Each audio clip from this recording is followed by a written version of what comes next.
Hi, welcome to Blogging Heads TV. This is Aryeh Cohen-Wade, and I'm your host today for another edition of Culturally Determined. And my guest today is Daniel Bessner. Daniel, could you introduce yourself?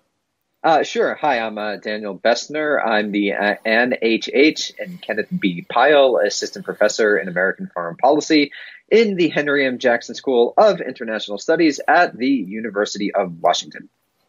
Cool. That's quite a mouthful. Yeah, it's a name. Yeah, but having a name professorship, I'm sure, is not an easy thing to accomplish at such a young age.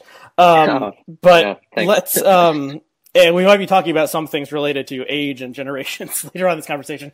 We're going to try to hit a couple different topics, some in the news, some maybe a little more big picture kind of stuff. But the first one is in the news from the past couple weeks. Everyone has heard about it, the college admissions fraud scandal. I don't think I need to summarize it. But how do you think? Like, what was your first reaction when this happened, and how do you think as it's played out? Well, I think my first reaction, and probably this is repeating what many people say, is that this is just, an illegal representation of a process that already goes on already with elite donors like Kushner's father, Jared Kushner's father, buying buildings, getting him into college, et cetera, et cetera. But to maybe say what isn't as much said, and this is something that I really only appreciated when I began teaching at the University of Washington, is beyond the fact of the social reproduction and the status reproductions that necessarily go into the process of elite college admissions. I think it also represents a cultural problem where many students who, for example, either don't have the money to go to these rich schools, let alone bribe people to get into them, or for some reason don't have the cultural cachet or the basically growing up experience to get into them, basically view themselves as inferior to the people who get into these schools. And it's interesting when it relates to meritocracy, because meritocracy has been such a governing logic of American public life since 1945. And I just want to emphasize that in its original incarnation, there was actually a pretty good reason for meritocracy, in the sense that a lot of ethnic and racial minorities, most famously Jews and African Americans, weren't actually let into a lot of these elite colleges before World War II. And the logic of meritocracy was one of the ways in which they were able to enter places like Harvard and Yale, which, for example, didn't tenure its first Jewish professor until 1946. So this logic has been governing for a long time, but I think it's important also to note that many people who don't benefit from meritocracy nevertheless believe in it. So, for example, a lot of my own very brilliant students think that they are themselves inferior, literally inferior to people who get into these top colleges. And I have several conversations with students who, as I went, I'm very much like you, a product of meritocracy. I did my undergraduate degree at Columbia, my graduate degree at Duke, and I have a lot of experience with these people. And I have my own students who really do feel themselves inferior to people who go to these quote unquote elite universities. And one of the things that I try to do as a professor is make them realize that no, they're actually as smart, or if not more smart in many cases, than the people who go to these universities. But it's really interesting to see if this will actually give a blow to meritocracy in a meaningful sense going forward. And then the question is, what replaces meritocracy as a guiding logic of American public life and basically American social hierarchy? Okay, that's interesting. Yeah, so like you said, I went to an Ivy League school, Yale University, at which just within the past 48 hours, they announced that the one student who was admitted fraudulently by this guy who was running the scam to the soccer team, her acceptance was rescinded, and I assume she has to leave campus. And it seems like some of these students didn't know that their parents were doing this on their behalf, so you kind of had to feel bad for these students who were, manipulated by their crazed parents and thought they were good enough, quote unquote, to get into an elite school, and then finding out that they aren't, and in some cases becoming laughing stocks, like the daughter of Lori Loughlin, who's like a Instagram influencer apparently, and some of her videos were making the rounds, and people were making fun of her. Really, Yeah, Olivia Jade, who has a huge OJ sign in every one of her videos, just shows that Gen Z doesn't know the 90s. Yeah, that's funny. Yeah, but she, what's fun? There's so many places you go with this, but just on her in particular, it's if you're the daughter, okay, Lori Loughlin's not like a superstar like she was. I actually had a huge crush on her back in the late 80s, early 90s because she was Aunt Becky on Full House. But since then, she hasn't really done a lot. But, you know, she's an affluent person, and she could afford to pay $20,000 to this guy to get her daughter into USC. But the daughter has 1 million like followers on Instagram or something along those lines, and is like a spokesperson in some respect, or is getting like sponsored by cosmetics brands and things like that. So, you know, she is talented and attractive enough to participate in this like newly created economy of the influencer. And so it's kind of funny, like why, and has parents of means to, you know, even though they're not, you know, billionaires. Although actually I think her, Lori Loughlin's husband is the founder of Massimo clothing company. If you remember that from the 90s. So it's real, you know, hey, remember Massimo the 90s. and Stussy, yeah. Yeah, throwback kind of thing. So maybe they do have like, you know, $20 million in the bank. And, you know, she'll be fine wherever she goes to college, more or less, like as long as she doesn't get like addicted to drugs or something. Like she's an attractive white person who has 1 million Instagram followers. Like she's going to be fine. So it's like curious to think like why the parents decided that she needed to go to USC instead of like UC Davis or something, or some other, you know, some lesser ranked school in the U.S. News Report, and so much so that they were willing to like break the law to do it. It must be social hierarchy, right? Because people like Olivia Jade are not worried about slipping into the middle or working classes. So it must be, I think, an accoutrement. Right, it must be a social status symbol primarily for at least people like Lori Loughlin and Mr. Massimo. But so it's interesting. There's probably, if one were to differentiate between the various parents who participated in it, I imagine for some of them there actually must be some worry about their children sort of not being reproduced into the social hierarchy. But for Felicity Huffman or Lori Loughlin, it must have just been a status symbol, right? I mean, I can't imagine what else it could possibly be. They want to say that their daughter was able to get into USC or Yale or Harvard or whatever the case may be. I suppose that's part of it, and you know, people of you know, it's not just the Hollywood elite or Hollywood C-list who participate in the status symbol stuff. You know, my mom put a Yale bumper sticker on her car after I got accepted into Yale, and this I grew up in a pretty middle class town, so yeah, it is like a, you know, the first like major life accomplishment that your beloved child can do, that you can kind of brag to everyone. Just related to that, a quick interjection. I think it also relates to this rise of a certain philosophy of parenting where kids are basically considered to be some sort of status symbol for yourself, a product that you yourself raise, right? And then one could probably relate this to the larger sort of idea of consumer capitalism and neoliberalism that permeates American society, where children don't go to college to be educated necessarily or to enrich themselves, but are rather viewed as products of their are rather viewed by their parents as products, things that they could use to show around, which again I think does reflect a particular philosophy of parenting that wasn't necessarily always there in American society, where for a kid could be considered good if they did something, you know, worthwhile, not necessarily just got this status symbol. So I think it's also related to the idea of a child as a product, which is very unique and historically contingent in the last 30-40 years of American history. Right. Although, okay, so if we, so there's the like brand, like you can, like my mom literally branded the word Yale on her car in sticker form. And there's that aspect of it. But you know, 100 years ago, if, you know, Theodore Roosevelt's son didn't get accepted to Harvard, what would Theodore Roosevelt do? He'd probably just send a telegram to the president of Harvard and say, you know, I think you've made a mistake here. Could you pull a few strings? And, you know, Teddy Jr. or whoever it was would be admitted to Harvard. So there's the legacy admissions. So that, you know, that has played out. This is just like a more capitalized form of what used to happen, where it used to be like, you know, I assume 100 years ago, there's probably just a couple people doing admissions at these schools. They would just like look at the list and say, oh, this person, you know, we know they're in the Mayflower, their parents are in the Mayflower Society, and we'll let them in, and maybe we'll let in a few like strivers from the Lower East Side, but not too many, and you know, and that's that. So yeah, it wasn't the idea that these were like the most brilliant, talented children in the country didn't is like a relatively modern, idea that we've come up with. Well, it's a post-World War II thing. So just to give a little bit of context to it, I think the World War II experience is really critical because it brought so many people from previously marginalized groups into the American state, into the American elite.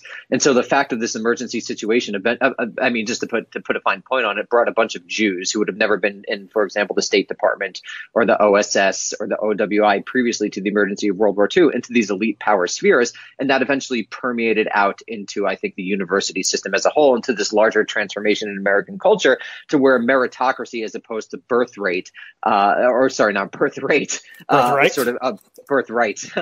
It's a birthright began to become a new logic of American society. So it's in some sense, it's just bourgeois oligarchy replacing aristocratic oligarchy, even though it's important to emphasize that the aristocratic oligarchy is still there. For example, I believe Meghan McCain was in the year behind me at Columbia. Right. And that's not a bourgeois thing. That's a, American blue blood aristocratic thing going on. I don't know what you're talking about because she's obviously a talented woman. She appears on The View every day. Clearly a woman of achievement. So there's an angle to this that I think has been somewhat undercovered, strangely, because it's like one of the central points of this, which is that in almost all cases, so sometimes the fraud was they would hire someone to go take the SATs or whatever for the students. So that's like, that probably happened before. But the part of the fraud was bribing coaches at colleges in order to use some of their number of they get to pick a certain number of students every year. And so the coaches were bribed. It's reported that at Yale it was $1.2 million to bribe the women's soccer coach to let in the student who has now been kicked out. And the student had no actual athletic talent. Sometimes they were a kind of fake resume was created showing them like at the rowing machine or something if they were bribing the crew person or running through the field if the soccer coach was being bribed. And then they got to campus and seemingly none the wiser. Maybe they were like, hey, are you going to show up for practice? And they're like, you must have had some mistake. And then it was kind of forgotten about. In the Ivy League and in some other elite colleges, there aren't you don't get a scholarship for playing on the basketball or football team like you do at like a big state school because they don't allow that for whatever reason. But you can get admission if you can afford it or go through the normal tuition aid process. You can get in. And since you went to an Ivy League school and I went to an Ivy League school, maybe we had a similar experience. There are a lot of recruit athletes in each class. The number I heard for my class at Yale in class of 2005 was 1 in 6 was a recruited athlete.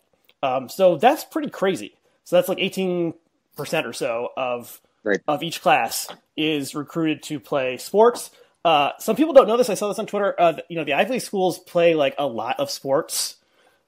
Like there's probably like 35 teams at least, and men's and women's. There's a diving team. There's a crew team. I think there's a water polo team. In addition to some of the more popular sports, there's a squash team. A guy who lived across from me freshman year was recruited to the squash team. One of my suite mates was on the baseball team. So if you go to one of these schools, you realize pretty quickly that there's a different level of academic preparation or whatever you want to call it between the students who are recruited to be athletes and the ones who get in through the normal channels, as far as we know. I would also just add to that, to the point you're making is that there's nothing as disabusing with regards to meritocracy as actually going to an Ivy League school. I wouldn't necessarily want to single out athletes, but what I found is that a lot of the people that I knew were really good at getting A's in high school and really good at pleasing teachers primarily. Like that was the thing that made them ready for Columbia or a particular Ivy League school, right? It wasn't necessarily intellectual interest or intellectual I don't want to say capacity, because what does that really mean? But I would say like they weren't necessarily interested in ideas or learning, but they were really interested in getting good grades. So it's also the ways in which meritocracy informed what type of people are admitted to the upper echelons of the American elite, right? And I'm sure some historian in 50 years will be able to go back and see like how this particular culture of meritocracy informed everything from who leads our financial institutions to who leads the government to who leads our cultural institutions, right? And what does it mean that people who are really good at pleasing a particular set of high school teachers were then admitted into the American elite, right? I think this is a particularly interesting problem and an interesting issue that I think would require more investigation. And so I mean, many of the athletes that I knew were actually, in some sense, even if they weren't as good at getting A's in high school, they were actually more intellectually interesting in a way that they were trying to take advantage of this unique opportunity because, let's say, they were really good at basketball or good enough to go on the Columbia basketball team or the Columbia football team. They knew they were never going to play pro, but they were actually taking advantage of the opportunities afforded by their Ivy League education, as opposed to the kids, who were the sons of the upper middle class, but really, let's admit, just the sons of the wealthy and daughters of the wealthy who were trying, who were really good at pleasing teachers, but were not necessarily so intellectually interested. Okay, so yeah, we're going along, like anecdotes now, but I'll just say from my perspective, there's a lot of different students. At Yale, the football and baseball team in particular were kind of like the like classic jock kind of guys, and they were Right. all in the All Rush Deke, which is the Right. frat DKE, right? Yeah. right, the frat that has many illustrious members, including George H.W. Bush, George W. Bush, and Brett Kavanaugh. This is the Yale Deke, by the way.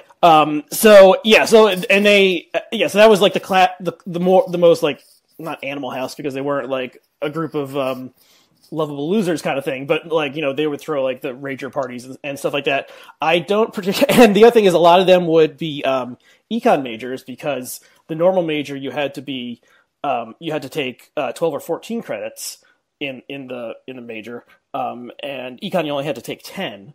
And they also all wanted to, like, go be rich or work on Wall Street or something. So it was weird that like econ was like the joke major at Yale that all the jocks took, and whereas in some other schools it's probably has more of a like illustrious sense about it. But I think the comparison I want to make here is the constantly going never-ending debate about affirmative action.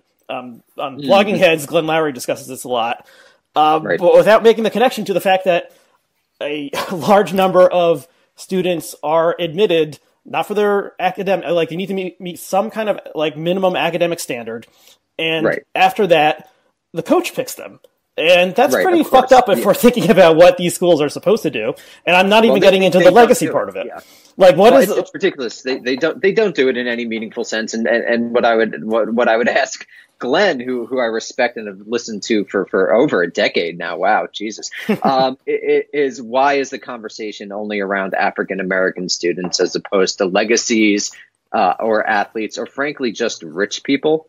To me, you have to put the conversation around affirmative action in a larger cultural context, and namely in the cultural context of insatiable American racism that has defined the country from the very beginning. And this is just the latest instantiation of that. That to me, it seems like that's a much better explanation for why the conversation around affirmative action has focused on African Americans as opposed to these other groups who you just very rightfully, I think, mentioned. Right, and I'm trying to recall. I can't recall a time in my 4 years in college where I was talking to someone who I thought could have been like a beneficiary of affirmative action, and somehow thought they shouldn't have been there through their lack of qualifications. Well, I can't think of a number of times that I was exposed to someone who was a recruited athlete and felt like they were only there because they were really good at volleyball or something. Let me just tell one more story. And there's a link. Sure, there's a link to this.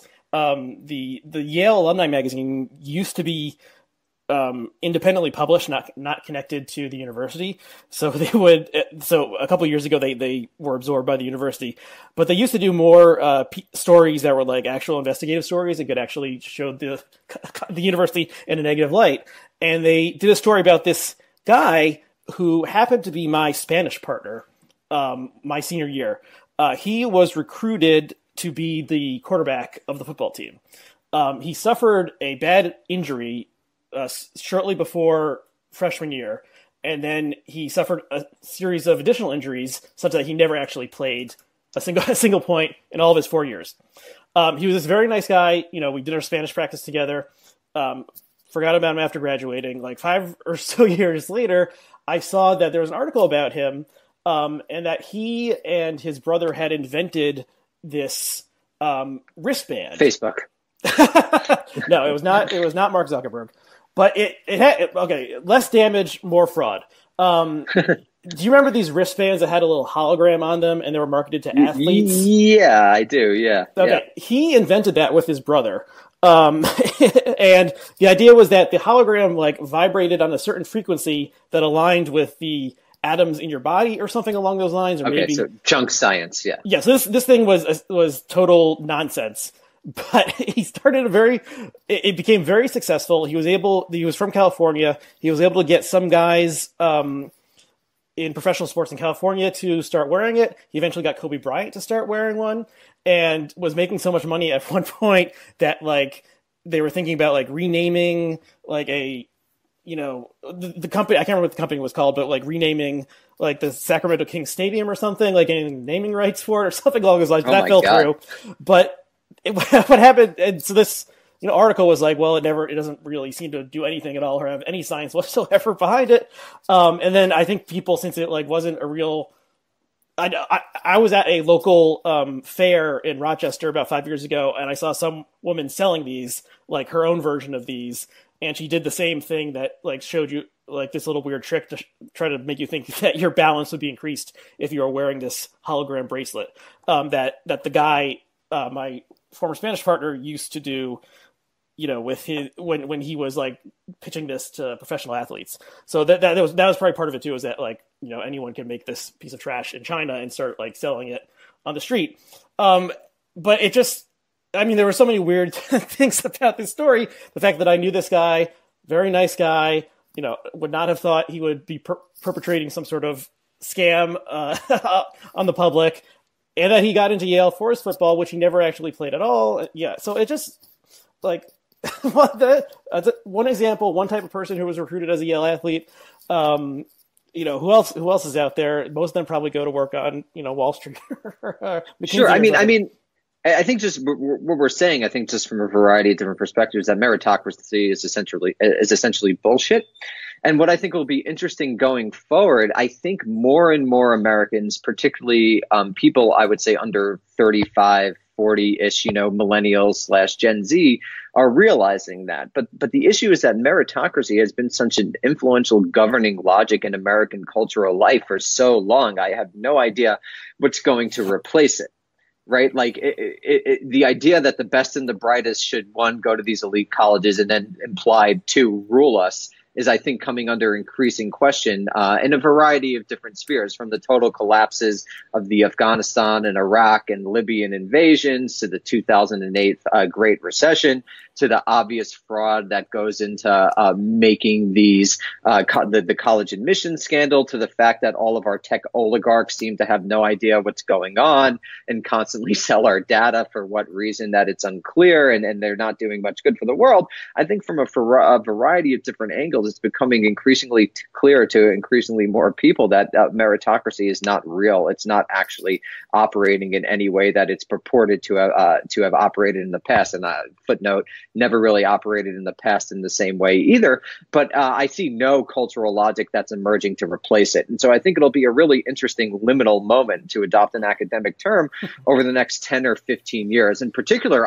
what I would want is for example, a Congress, a Democratic small d Congress, to actually start regulating these institutes of higher education. For example, is it really okay that all of these Ivy Leagues have enormous endowments that they effectively don't use, and just allow and just they essentially just sit there and accrue more and more wealth? Right? Is it fair that most of these universities haven't really, as far as I'm aware, expanded the absolute numbers of people who have who attend them in decades in a meaningful way? if you look at my guess is if you look at the Princeton class in 1950 and the Princeton class in 2019, the absolute numbers are probably relatively similar, even though a lot more people have entered college. And of course, the American population has exploded, right? So I also think that it clearly this industry, and that's what, frankly, higher education has become, slash maybe to some degree was, I do think that it was less of an industry in the past than it is today. It certainly is today. Whether this industry needs to be regulated like many other industries in our world, because you could effectively, I think, and meaningfully think of the Ivy League as a cartel or a monopoly, right, on who gets to enter the American elite. And we maybe need to reconsider whether that's the most effective means to construct the hierarchies that, at least until this point, continue to define our society. Now, like, maybe the socialist turn indicates that we don't necessarily want these types of hierarchies. And that is, I think, an important path and a lot of questions that raises questions to pursue. But I do think in the short term, I think there should be definite discussion about regulation of these types of processes going forward. Yeah, I think the sticker price of the high end universities increases, it's unconscionable, like $1,500 to $2,000 per year, such that I don't see, it's probably right around the median income, like household income at this point, and it just, like, nothing is stopping it. Right. So it seems like something has to change there. Like, it can't keep on going up constantly because wages aren't going up constantly. So and haven't in 40 years. Right. I was talking to a friend about this, and she said, why doesn't Harvard just admit, like, everyone who applies, like all 100,000 people who apply? Or a lottery. So they can't admit everyone who applies for, like, and have it, all located in Cambridge, like in the current building. So there's that. But also, like, if they just let everyone in, well, then it wouldn't be Harvard. Like, Harvard means something. It means you have been chosen. The sorting hat has chosen you and put you in the house that you correctly belong in. And if there was, like, Harvard Online or something that was free and gave you, like, access to all the same courses and everything, it wouldn't be the same as, like, real Harvard, where you're hobnobbing with, members of the children of the elite. Children of billionaires. Yeah. They're children of the elite, effectively, yeah. Okay, I think that might be enough for this topic. Do you want to talk? Don't worry, we'll be hearing more and more about it. I think, as I said to you before we started going, there is nothing that the elite media class in the Boswash corridor cares about more than elite college admissions. And so, especially as the Russian scandal fades into the ether, I think we'll be treating each new update from this admission scandal like we were treating the sort of every slight update from the Mueller investigation. I wouldn't be surprised if this is one story. Everyone talks about how stories disappear. I wouldn't be surprised if this is a story that lasts for quite a while, for the next year or two. Yeah, I think you're right about that, and it has so many weird angles to it. I mean, when's the last time that, like, semi-prominent female Hollywood celebrities in middle or late middle age were involved in, like, criminal conduct? I can't think of anything that's coming to mind. So there's that, and just all of the, like, psychic energy that's devoted among the, like, upper middle class to university admissions. I mean, you and I are from that world. I mean, how many conversations did you have growing up about elite colleges? In the family, outside of the family? It's truly an obsession. It is truly an obsession. And it's kind of sad because not everyone who goes to an elite college is that happy. Let me tell you.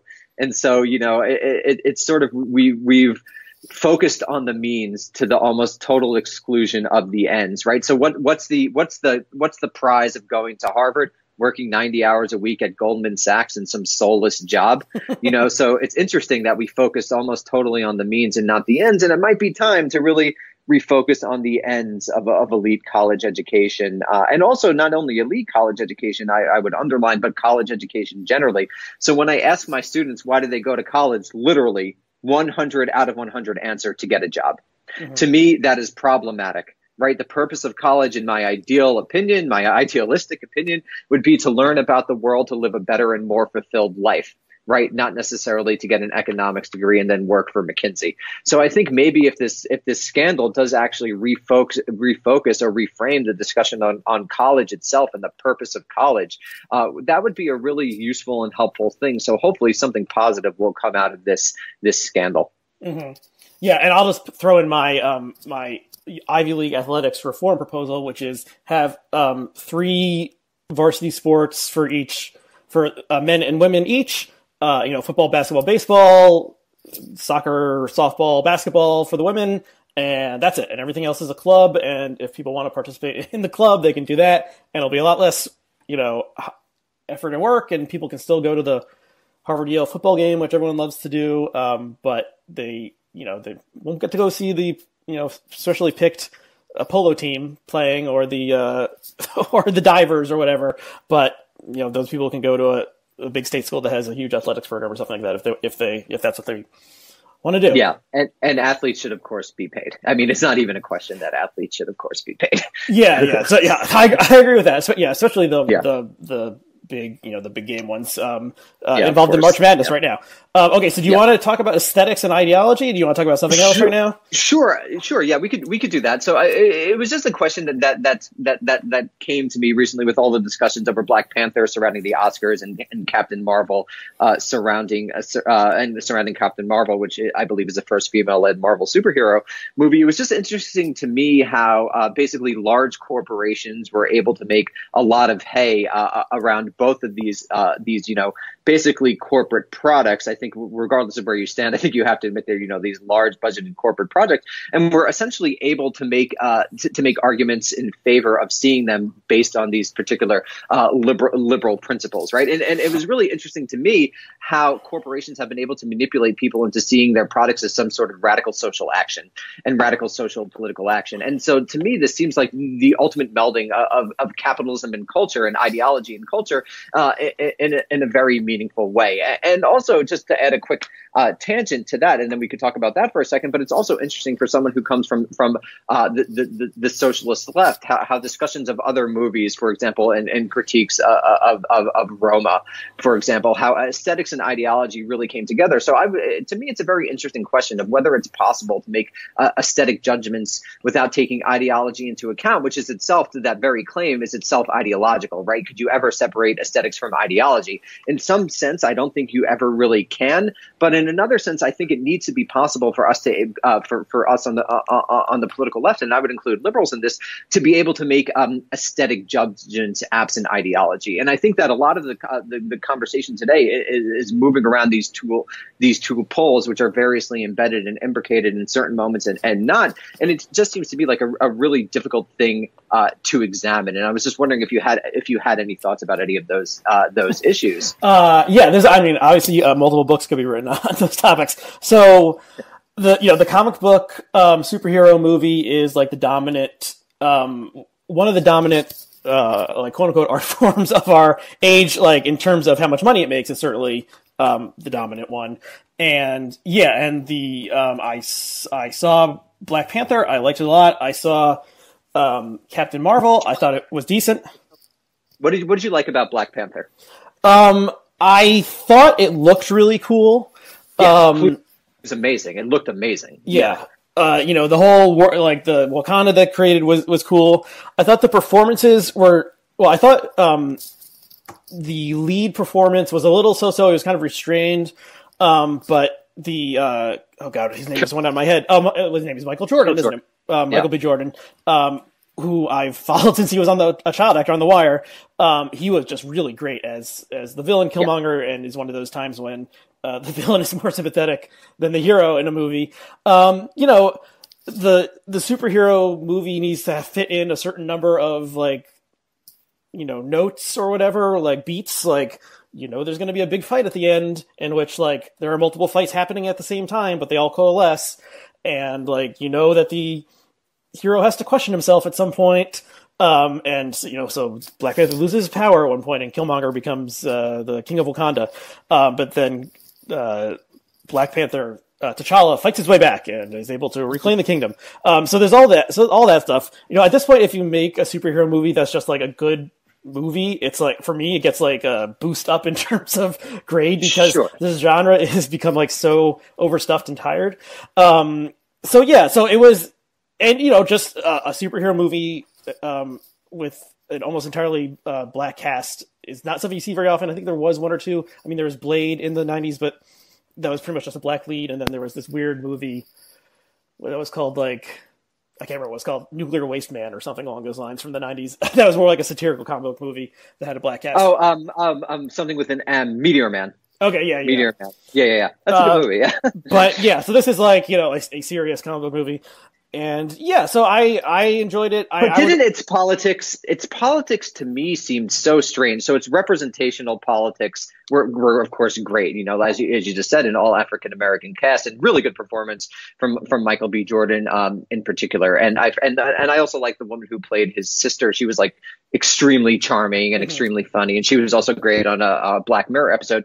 But its politics in other ways were also, to me, they read so strange. The fact of basically a neo-monarchy on the one hand, basically a hereditary monarchy as being the valorized political system, and then even more than that, because whatever they sort of like kind of end that, but also not really at the end. They sort of reaffirm the importance of hereditary monarchy, which is sort of a strange thing for Americans to embrace as progressive, but let's leave that to the side. But the solution to the problems of sort of like global blackness, in a sense, was to create an international NGO, right? And which to me was such a strange neoliberal reactionary turn at the end, right? Instead of doing redistribution of technology to these various oppressed communities, the answer was literally to create a NGO, and I believe, correct me if I'm wrong, but it was essentially portrayed as a quote unquote urban ghetto, right? So that was it was like set up in Oakland, I believe, right, which is both the place where the director Ryan Coogler is from, and also in the movie, it's like where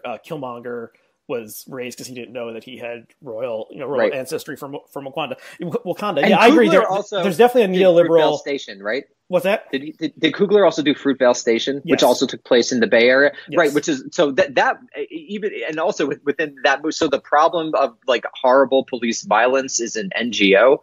It just seemed like a very strange political move to be embraced by progressives.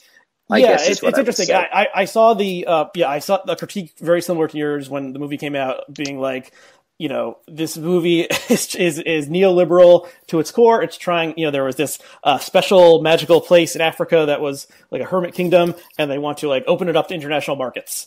So right. It's like send in the IMF like next to deal with the Wakandan economy. Some things are, some things are hard to know how to translate into the real world. Like, what is the is there a real world analog for vibranium? I think that's what it's called, which is the magical substance that came from outer space that landed in Wakanda that like gave them right. the ability to create all this wondrous technology. Some people said that was an analog for like black creativity that is often co-opted by white people in the West and lets them, take ownership of rock and roll when they didn't have the actual ability to do it by themselves. But then, they can't have the like. Just in terms of the Marvel Cinematic Universe, they can't have everyone being as advanced as Wakanda, because then, like, how is like Ant-Man gonna like be able to go off and solve his own problems in the third Ant-Man movie? So they're constrained by the need to sell things in the future. Yeah, to keep these things going. And did you right. see the latest Avengers movie? No, but I've read 5,000 articles about it. So yes. Okay, so spoiler alert for anyone who hasn't seen it yet. Half the characters die at the end. Right. And they're going to come back in the next one. Yeah. And including Black Panther, and then you're shocked, but then you think, wait a second, Black Panther made $1 billion worldwide. They're not going to kill him off like at the end of the Avengers movie. Of course he's going to come back to life. And that is actually a key part of the comic book heritage, is that characters die and then they are resurrected and come back to life, and that things get rebooted constantly and reinvented, and right. Like, Crisis of Infinite Earths is the famous, and I think the best one of these stories. It still holds up, I think, really well. actually, if you've ever read Crisis. No, I was more of a Marvel guy in my youth. You should read it. It's really good. It's really good. Right. So yes, that one was famously, DC, maybe not famously, the DC universe had all these different, because it was so convoluted and they didn't intend it to be a shared universe. Originally, it had all these different versions of all these different characters, and then it was like, how are they going to all come together to make sense in the end? And Supergirl died or something. I can't remember exactly what happened. So I think it's. I mean, but it is. Just one more note is that, as someone who grew up in the 90s reading comic books, they were not a cool thing to be reading. And all these characters that are in the movies now were invented in the early 60s by Stan Lee and Jack Kirby and Steve Ditko. And they were essentially like, at the time they were like, this is garbage for children. Like the equivalent of like, Grimace and the Hamburglar or something, there's like, kids can enjoy it, but like, it's essentially just trash. And now that the fact that it is a like Colossus bestriding the pop culture world is like crazy, and I don't know what that says about if that has something to do about neoliberalism. I guess it has something to do with like intellectual property rights and the fact that Marvel still owns all these characters that a couple Jews invented in New York City in the early 60s. It's directly connected to neoliberalism in the sense of an open global market, right? Which is probably the most transformational thing to happen to Hollywood in decades. In the last 15 or 20 years, the sort of expansion of this global market, and so the need to create these are essentially mythic characters are very easily translatable into other contexts, right? They're very simple, they have very clear motivations, et cetera, et cetera. But to me, the question is there's a scene in Black Panther that takes place in South Korea, I believe. And it's it could take place anywhere, but I assume South Korea is like a market that Marvel wants to target, so they'll set 20 minutes in an action scene in South Korea. And The Dark Knight also, they went to somewhere, Tokyo or China at some point. It's similar. It's like also very clear. But the question to me is that I guess there's two questions. It's one is whether these large corporate properties are able to be real instantiations of a progressive politics. And two, if let's say we decide that they're not, how come they're viewed as being an instantiation of progressive politics? And what does that say about the sort of limitations of contemporary, not neoliberalism, but liberalism as a political philosophy? And just to relate to this, to bring in Captain Marvel, it's a totally militaristic movie, in a very, very clear sense. And I believe, correct me if I'm wrong, but didn't the Air Force actually have a hand in sponsoring it, or in some meaningful way? I think they worked like hand in hand with the Air Force and were able to film on a base or something that was an unusual arrangement. Because like the character was a fighter test pilot. And... So basically we have an instantiation of something that's supposed to be a contemporary representation of progressive feminist politics, which is totally embedded in basically in a militaristic American empire. Right. And to me, those are almost fundamentally in tension. So what does that say about the fact that so many contemporary liberals have embraced, for let's just say, Captain Marvel as a true instantiation of a feminist politics? Or to be maybe complicated a bit more, is it possible to have it be a true instantiation of feminist politics, where a female lead is really saving the day, is the most powerful person in the universe, while also supporting American empire? Right. And what does that say about the embeddedness of these two philosophies, or maybe that they're just riding on different tracks and don't intersect? To me, it seemed like her femininity was actually directly related to the militarism, right? That she was shown as being like very beautiful, very attractive, while in these sort of like hyper aerodynamic planes that are ultimately designed to kill people. To me, that is something that is fundamentally in tension, and again raises interesting questions about the confusions or tensions inherent in modern liberalism. Yeah, it's interesting. The movie, it was, so I would give it like a solid B/B plus. It was fine. Superhero movie, check the boxes, had some funny parts, looked cool. I liked, Brie Larson was good. The Samuel Jackson CGI de-aged was good. I like the cat character. But if the fact that it was the first female character lead in the Marvel Cinematic Universe, was interesting. And I think that the representation thing clearly matters to regular people who young women who are dragged by their boyfriends to see the movies or whatever, or see it freely on their own. And there's the deck is heavily stacked against women with very few female superheroes and no lead characters until now. So I can see how that's just they want to see a woman on screen, kicking alien butt That makes sense to me. I actually think that the movie did not have very strong feminist themes when compared to Wonder Woman, which I liked a lot more, and had a, the core of the movie was this idea that she's from an island of like warrior women who and she comes through the world of men and sees all the ways that men have fucked it up, and reacts to the like awfulness of the world in the way that like a pure outsider would react to it, and then she wants to end war entirely. So I think that movie had a much more like interesting ideological vision than the Captain Marvel movie, which I thought really played down a lot of the feminist themes. There were a couple that, there were some moments where someone is like treats her like dismissively because she's a woman, but it's not. It's not the central part of the movie, I think. And the character, just as a side note, originally this character was a man in the comic books. And then they kind of combined it with another character called Mrs. Marvel. There was Captain Marvel, Mrs. Marvel, then Mrs. Marvel became Captain Marvel or something like that. And so it's a reboot. And so the core of the character is not she's a woman in the way that Wonder Woman is. Like the core of the character was like, she's an alien and she can blast lights from her, energy from her fists or whatever. But what unites both Wonder Woman and Captain Marvel is their complete denial of empire, right? What was World War I but a fight between empires? The British Empire, the French Empire, the German Empire, and the Ottoman Empire. And what is the American Air Force but the latest instantiation of a globe-spanning American empire? Mm-hmm. So I think both movies, in some very meaningful sense, totally ignore the realities of empire and what it means for global northern or North Atlantic or Western dominance of the world, right? Which I think just reflects the larger cultural invisibility of empire as perhaps the most important problem of American global politics in the 20th and 21st centuries, right? So that unites. So even though Wonder Woman did have sort of these individualizing feminist themes, and essentially, correct me if I'm wrong, but I've only seen parts of it, but it seems that it presents war as a problem of man or patriarchy, right? Which is, fine. I'm fine with that critique of war. Sure. I think that's definitely, there's definitely true elements there, but, it has nothing to say about empire whatsoever. And this is, to me, a little problematic when we live in a country that has 800 bases abroad, right? Has all of these aircraft carriers, et cetera, et cetera. Right. So okay. Well, let me. Yeah. I actually just remembered something that I'm stealing. Sure, yeah. I'm stealing this from a Slate spoiler special that I listened to about Captain Marvel, which is someone. The movie could be described as a white woman realizing that she's a colonizer.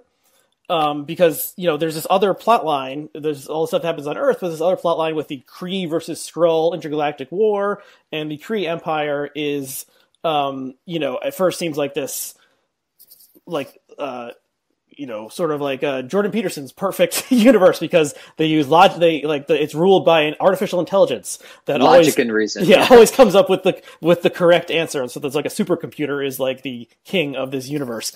And they're like fighting the Skrulls on like the outlying territories and stuff. And then she comes to Earth, and there's, spoiler alert, like she seems at first like she's an alien, really she's a human, with like alien blood in her that gives her powers. But she comes to realize that, the Kree, she thought she was a Kree. She comes to realize, the Kree are the bad guys, and the Skrulls are just like innocent refugees, essentially.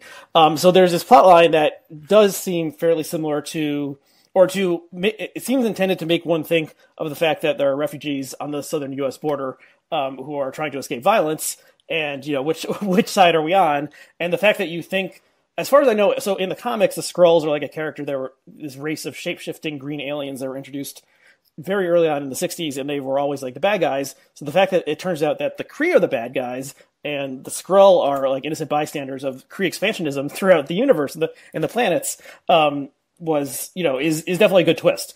So there is that. Sure. But then, so you have the tension then of the iconography of American empire, and particularly American technological empire, particularly drones, and ships uneasily coexisting with this larger sort of anti-imperial message, which is also something that goes back as far as Star Wars, right? Like at the very moment of American height of global power in the post-World War II period, we have this movie that valorizes rebels, right? And so there's again, the Americans want to imagine themselves as people who are actually anti-imperialists when they basically I think essentially unknowingly rule the largest empire in the history of humankind, right? Which again also portrays some very problematic messages about contemporary liberalism that valorizes Captain Marvel as this progressive political thing.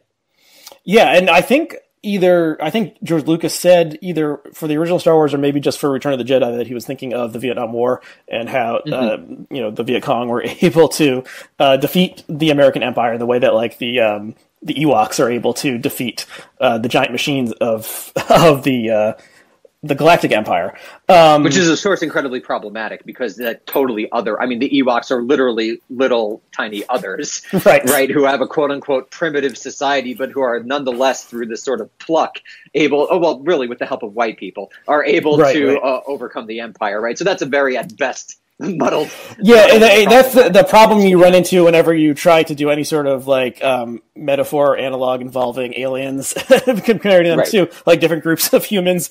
You can very easily run into trouble. But yeah, I think in Captain Marvel there is a hidden like anti-imperialist message there. If people want to take it. Right. I mean, this is what's interesting about it as a cultural product. The anti-imperialist message coexists with this very pro-imperialist message, right? With you again using the iconography of American empire, right? And that's an interesting cultural product, right? Which reflects the very tensions of an age in which the American empire is relatively declining, right? And I mean, well, do you think there's my cat is making a cameo once again? Do you think there could be a superhero movie that was like critical of American empire, or has one existed already? Like, could such a thing ever be made? I think that is basically impossible as long as these movies are made by enormous multinational faceless corporations.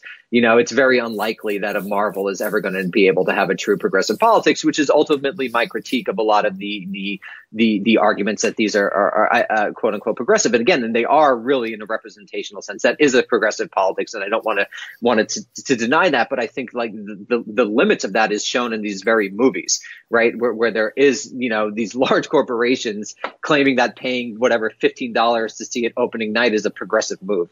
That just isn't. You know, there's no way that could be framed as a progressive move.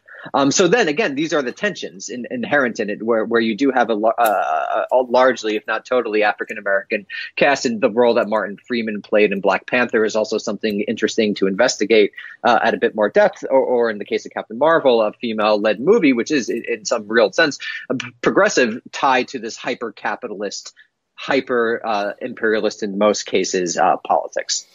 Yeah, and you know, there's a trend of companies trying to place their products or market their products as progressive or woke in some way. You know, the Gillette ad was the last big one of those, and there was the disastrous Pepsi ad with one of the Jenner children. Yeah, Kylie Jenner. Yeah, with that weird protest, which everyone hated. But the Gillette, I don't know. We'll have to see whether Gillette sales went up or down after that one. So you risk pissing off if the progressivism is too overt, you miss pissing off the conservatives who spend money as progressives do and constitute 30 to 40% of the American public. So then if the theme is sublimated, like the hidden anti-imperial theme possibly in Captain Marvel, then maybe the conservatives don't get riled up about it. Although there was this weird controversy about something Brie Larson said that pissed off the kind of like Gamergate for comic book movies people. But then sometimes controversy is good, and if everyone's talking about something, then maybe it makes people want to go out and spend their money. But yeah, I think anytime a corporation that wants us to buy their product and spend money is trying to say they're doing something good for the world or good for some political movement, we should be very skeptical about that. And essentially, corporate progressivism is in some sense an oxymoron. Right. And I would like more discussion on sort of the liberal side when they praise the representational politics. It'd be more interesting, frankly, in the latest issue of Slate or wherever, if they actually investigated the tensions in the movie. Right. That is actually a more interesting critical take to take. Mm-hmm. And that would, I think, improve the discourse of liberal criticism, which to me has somewhat descended into cheerleading of corporate products, which, again, whatever, you feel free to do that. It's just not particularly interesting. Yeah, there's a lot of, you can write a blog post very quickly about either, Right. This hooray for this because it's woke, or boo for this because it's not woke. And I assume they do it because people click and read on it, because that's what that kind of like, I don't know, it's a tribal kind of thinking, gets the ad rates up a little bit or something like that. So yeah, there's no we know there's no ethical consumption or capitalism. Okay, do you want to? Okay, so on that note, yeah, so that's a good place to that topic. Why don't we do one more topic? Do you want to talk generations? Do you want to talk BernieBros? What do you think? Whatever, I'll let you decide. Spin that wheel. Spin the hot take wheel. Okay, let's skip generations because maybe we do that another time. Let's go to politics. Bernie Sanders, BernieBros. I guess so I'm guessing you are supporting you are feeling the burn once again and supporting Bernie Sanders in 2020. Yes. Okay. Yes, so I am feeling the burn. So what? Yeah. Okay. So first of all, how do you think like things have rolled out in the past 2 or 3 months when almost all these candidates have declared, in particular for Bernie? It's very interesting to me because it seems to me that of all the candidates, Bernie clearly has the most support. But if you read the media or go on Twitter, it doesn't appear that that's the case. So tell me if I'm wrong, but the polls seem to repeatedly show Biden number one, basically at 27% or something, and Bernie number two at 20%, and then Kamala Harris at 11% or whatever, and then down and down and down and down. But that is not the conversation that is being had in elite media spheres. Or tell me if you think I'm wrong, but that's my sense from being on Twitter and reading all these articles. So to me, that's something strange that people seem to be denying. The obviously empirical reality, empirical so far as it goes, of Bernie's obviously mass appeal, but despite that, I think he's doing really well. I don't think he's had any serious missteps. He's made a lot of, I think, really clever hires, not only good hires, but clever hires, particularly hiring many women of color to serve as surrogates for him, because that was obviously a big thing in the past. Also making foreign policy, if not a central issue, a very serious issue, having Matt Duss, who is, who you'll be unsurprised to learn, I agree with, basically about everything, former Blocking Heads guy. So I think he's made a lot of good hires, and he just seems to be setting up the institutional base to actually perhaps win this thing. And I personally, I don't think Biden is that much of a threat as many people claim. I think, he announces, then if I were conducting an Oppo ad, I'd have an ad. It would be a minute. It would be 20 seconds of him yelling at Anita Hill, 20 seconds of him calling African-American children super predators in the 90s, or whatever racist phrase he used. And then 20 minutes, I believe, of him, having questionable opinions of abortion in the 1970s. So I think Biden will actually be pretty kneecapped fairly quickly in this electoral context, and that Bernie will hopefully, at least hopefully for me, rise to the top. But this isn't really how it's being discussed, which to me is somewhat odd. Yeah, so I guess probably part of it is, people in the elite media are not predisposed to like Bernie socialism, so that's probably plays a role. There's the the newness of Harris, Warren, blah blah blah, Beto, that irresistible man, Pete Buttigieg, or whatever you say his name, all those people. So it's who are these people? What do they stand for? Talking about that. And yeah, but on the other side, the polls consistently show Biden in the lead, Bernie in second place, and then sometimes Harris, sometimes Warren in third, and then a bunch of other things. So like people who talk about politics on Twitter, people who are watching Blocking Heads or listening to it, are the super fans of politics. And we really think about politics a lot, and in our free times consume political chatter. The average American does not do that. They are trying to pick up their kids from school and make dinner in time, blah blah blah. So their lives are busy, and they are not tuned in yet, probably at all. So everyone knows who Joe Biden was. He was vice president. People remember Bernie because he ran last time and came in second, and then those are the people who came in second out of two. Right. Well, you're forgetting Martin O'Malley and those other guys. Like, he dropped out fairly. Yeah, okay, yeah. So I'm an O'Malley man. So there's just the name recognition factor, I think, is probably part of it for Biden, especially. It's just like, yeah, Biden. I remember him. He was always smiling, and he's friends with Barack Obama. I like Barack Obama.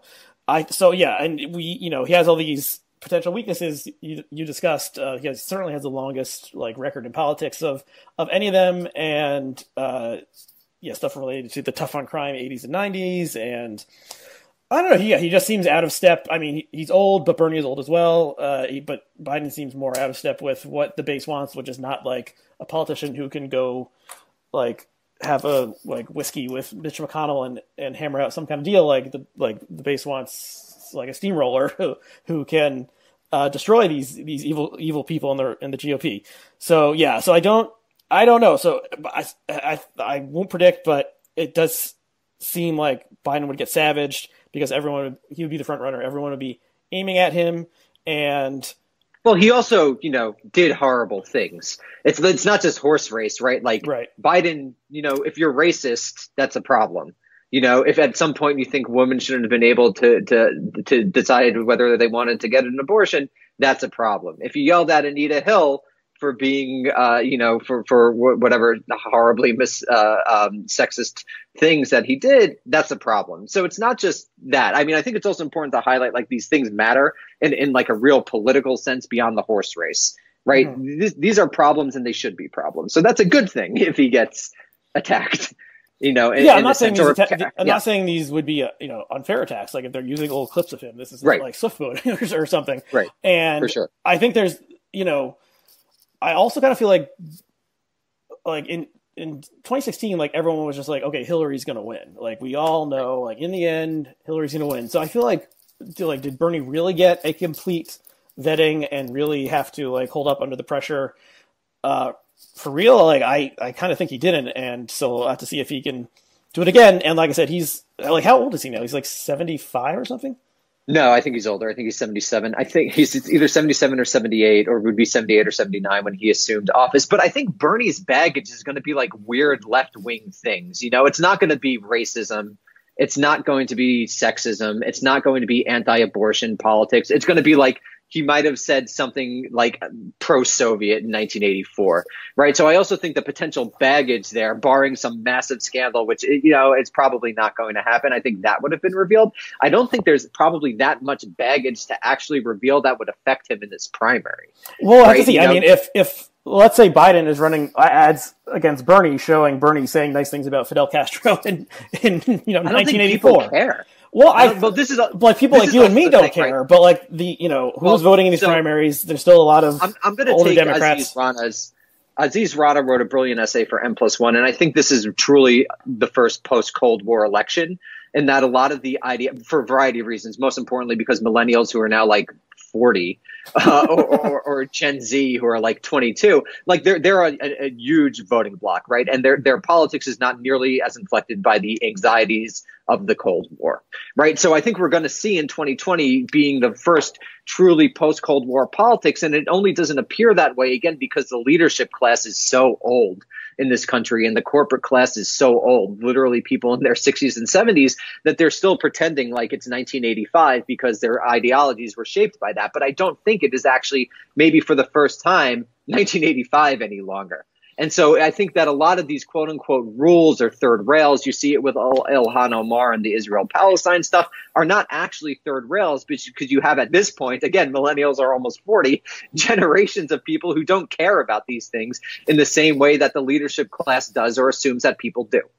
Yeah, I don't think people give a shit if Bernie said something nice about Fidel Castro in 1978. Yeah, I don't think people care. I agree that kind of attack, if it comes, would be less less potent than it would in the 2008 election or something. And actually, I'm actually reading Joan Didion's book After Henry, which is kind of includes essays about the Reagan and George H.W. Bush administrations. And there's a disturbing number of names that of people who Right. were doing things in 1980, 84, and 88 who are still around and still doing things. And so can I just make a cultural argument? And I'm curious what you think of this. Tell me if you think this is ridiculous. I think one of the major reasons that we have such an old leadership class is that culturally in this country, we don't have a way to discuss death or what it means to have a good dotage. So you have people who just literally work until they drop dead. You have the Orrin Hatches of the world, the Mitch McConnells, the Nancy Pelosi's, the Dianne Feinsteins, right? And like, frankly, Aryeh, I don't know that I would want to be 83 and being yelled at on Fox News all day, right? So, I mean, I think this is culturally determined. To me, that's a very uniquely and peculiar post-World War II American cultural phenomenon where we just don't talk about death, that it's just I think that's interesting. I mean, I think most modern cultures in which like death is like segmented away from most of life probably have something similar. But yeah, it's like why is Orrin Hatch still in office? He seems like he's lapsing into senility. Why does he still want this job? Like, why does he still want it? It doesn't seem like a very fun job. Also, like I guess you get to boss people around. Like you have power and you get to boss people around and like go on television, but also it's just really boring. You're traveling all the time. I don't have to wear a suit all the time. That's not very appealing to me, at least. So I don't know why some of these people can't just shuffle off and go live out in the retirement community or something either. Or take a different role in politics. Like no one wants to say wisdom doesn't matter, right? But at some point, this world is not your world any longer. Right. And we have no good way to discuss this. Let's say climate change is as terrible as everyone seems to say it is. And I think that is probably a significant possibility. Then this is actually extremely problematic. That we have these people shaped in a totally different world that is no longer the world that exists, making our political decisions. And you saw with like Dianne Feinstein yelling at those little kids. Right. It's just like a different world. And we have no way culturally to really discuss that. Yeah, I think, we are the average age of people in the U.S. Senate has to be like 60 around there, maybe even older. And the Democrats are older than the Republicans, I believe. A class of like younger people was ushered in this past election. I wonder, if, AOC does she want to be in government for life? Like, does she want to she has a safe seat. Like she could probably stay there as long as she wanted because some of these people, are in the House of Representatives for 30 years. Does she want to challenge Chuck Schumer? Does she want to just she's 28 years old. Does she want to just go do something else with her life? Well, this is also really interesting to me and another cultural issue that I think is really important. I want to write something about this one day, but I think it's really interesting. I don't think people like Ilhan Omar or AOC or Tlaib or sort of the new class of young Democratic, many of whom are women of color. I don't think, for example, that AOC wants to become a lobbyist, right? Maybe she does want to be a politician, but I'm pretty sure that her and Omar don't want to become lobbyists, right? And that cultural change actually has the potential to have an enormous effect on what policies and politics are passed, right? If you don't want to become a tobacco lawyer or whatever it may be after you leave or after you're voted out of the House of Representatives, that totally changes the types of policies that you're willing to endorse. And I think this is an enormous cultural shift, also a cultural shift in how we understand the meaning of work, what we understand the good life to be, that will have a long-term effect on the types of politics that are played out in the future. And it's difficult to get a sense of that, again, because so many of the leadership classes literally just, they're so old, they're septuagenarians and octogenarians, that it's hard to get a sense of how this enormous shift in what it means to live a good life will affect American politics. Mm-hmm. Yeah, if we're still around, we'll see how it plays out. And yeah, I hope AOC is not, in the Senate until she's 85 years old. I hope she goes and does something else, because she's obviously become a very, very prominent and possibly effective House member, maybe the most powerful, without actually holding real power, House member in a long time. But she holds this is culturally determined. She holds enormous discursive power. She's changing the way politics is talked about. which is one of the first step on actually changing the way politics is done. If you look at libertarians or people on the right in the 60s and the 70s, one of the most important things was changing the Overton window, which is really just changing the way politics is discussed. So AOC, I think, is maybe the most powerful person in the country because she's forming a totally new discursive politics that we don't know the effect of, which we don't know what the effects will be going forward. So I do think, she's not able to, send troops to Yemen or take troops back from Yemen, as the case may probably be. But she is able to change the way we talk about politics because she's basically speaking for a generation that has been ignored for far too long, for a generation that shouldn't have been ignored as much as it is. And just to take a point, so I studied the Rand Corporation, one of the most important think tanks. One of the first founders of the Rand Corporation, I think the first president was 38. Could you imagine that happening today? So this has not always been the way that politics is done, right? Politics has not always been something for people in their 50s and above. In the United States' context, it has been for younger people. And we might be seeing that sort of generational shift happening right now, kind of in real time. Mm-hmm. Yeah, and I think it's aligned with this shift on the right of making young people, millennials, Gen Zers, like the enemy. Instead of the new Black Panther Party or, whatever people are concerned about on the right, during Obama's presidency, there's people who, Fox News on any night will have kooky college student does weird thing. Right. That kind of thing is like teaching the old people who watch Fox News that the young generation is insane and needs to be I don't even know what, put in line. And it's great that people like Jonathan Jade have aided them in that effort. That's been a really good job, really good thing. Right. So he wrote a piece about political correctness on college campuses that came out about 5 years ago, and that's the most important problem in American society. Political correctness on college campuses. Great. Okay, so let's just very briefly one more question. Sure. Do BernieBros exist, and if so, are you one of them? I think there are people who have a class first politics. And I believe that view is what people mean when they say Bernie. I mean, if we're going to take it seriously and not just take it as a slander that people are yelling at other people for voting for Bernie, fine. If we're going to take it seriously, I think the real critique is that people who center class to the exclusion of other concerns in American society. So if that's the sense, no, I think that idea, issues of identity, particularly issues of race, gender, and sexuality, clearly have independent causal forces on people's life paths. So I think if that's what you mean by Bernie bro, I'm certainly not a Bernie bro. But if what you mean by Bernie bro is that I think Bernie Sanders, someone who has been remarkably consistent in his political vision for, at this point, decades, if I believe that he has the best vision, both domestically and in terms of foreign policy for the United States, then I would say that yes, I agree with that position. But I think that Bernie himself isn't a Bernie bro. I think that Bernie has made really important efforts. I think he's actually a good political leader because I think he actually learns from critique. He doesn't just try to paper over it with nonsense. I think he's made real efforts to incorporate issues of race, gender, and sexuality into what had been in his previous incarnations. I wouldn't even necessarily say in 2016, but certainly in the 80s and the 90s and the 2000s, he focused more on class. I think he's incorporated these other sorts of issues into his campaign.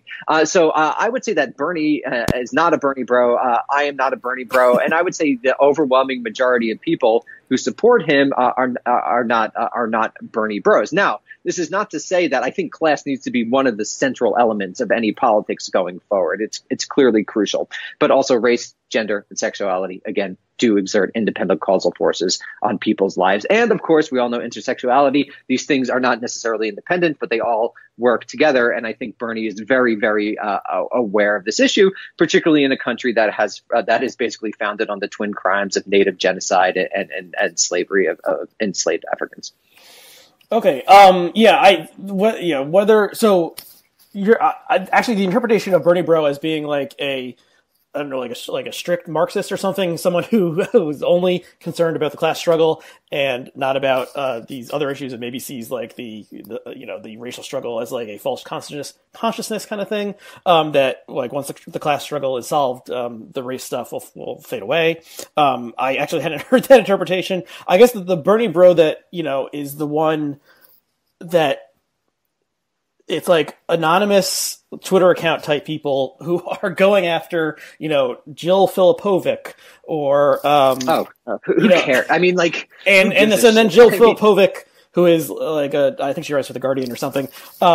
And a bunch of jerky guys are like sending her nasty things over Twitter, yeah, and then one shouldn't do that. So then she says something or writes a column about it, and then everyday people who aren't on Twitter read it, and they think, oh, these Bernie Sanders supporters, they're just going around harassing women. So that's kind of like the the dynamic that I was thinking of. I mean, I'm sure that does exist. I would just urge my fellow Bernie supporters not to do things like that. I don't think that does the cause any good. But I would also urge people like Jill Filipovic not to make those sorts of issues the center of your politics. I mean, if you have a voice at The Guardian, you shouldn't be wasting column spaces again on getting yelled at on Twitter. That's not the most important political issue of our age. And just to go back, you said Marxism. I would say that's a vulgar Marxist interpretation. There are many very sophisticated Marxist theorists, particularly the theorists of the Frankfurt School and Antonio Gramsci, who understood that everything could not be reduced to a materialist class politics. And if, again, to the Bernie bros who do have basically a class first politics, I would also urge you to read the emendations to Marxist theory that have occurred in the 150 years since Marx's death. Okay, and you probably knew this, but did you know that Mayor Pete's father was the translator of Gramsci's prison diaries into English? I did know that. Yeah, actually, that's how I knew the name. I'm like, how do I know this name? And it's because I've read the prison diaries translation. Right. And actually, I would just underline, read your Gramsci. Read Gramsci on hegemony. If you use that to augment your Marxism, you can't just read the Communist Manifesto. You can't just read Capital. You got to read Gramsci. It's really critical. Okay, everyone has their reading list out there by Professor Bessner. Okay, so why don't we wrap it up there? So you are on Twitter. What is your Twitter handle? D Bessner. D Bessner. Mine is ARYEHCW. So Daniel, thanks for coming on, and thanks to all of our viewers and listeners. And we'll see you again next time.